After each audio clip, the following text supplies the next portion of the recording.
प्रस्तुति।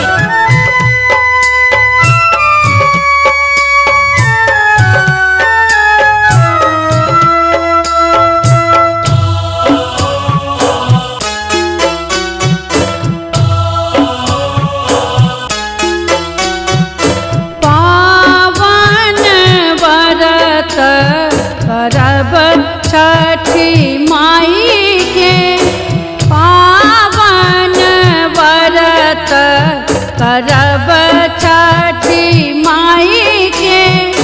छठी मैया पुरथिन आस है, आहे छठी मैया पुरथिन आस है।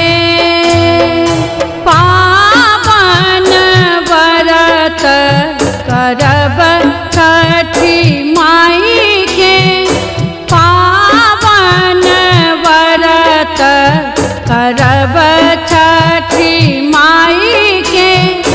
छठी मैया पुरथिन आस है, आहे छठी मैया पुरथिन आस है। आहे छठी मैया पुरथिन आस है, आहे छठी मैया पुरथिन आस है।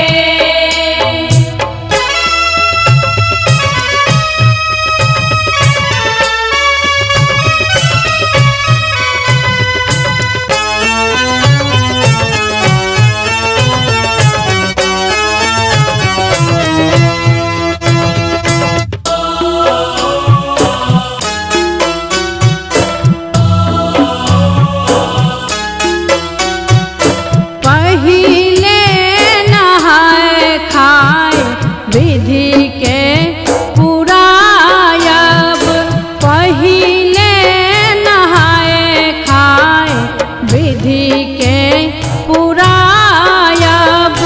दोसर दिन खरना करब है, आहे दोसर दिन खरना करब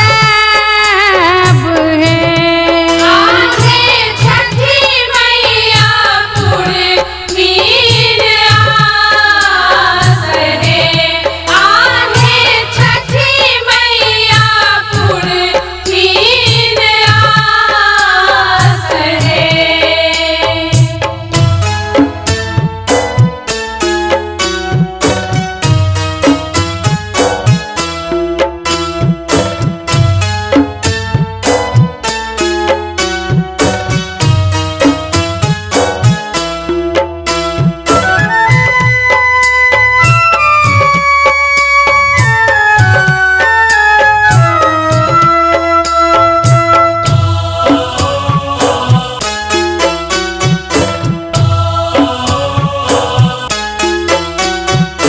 पूरी पकवान सा डाला सजा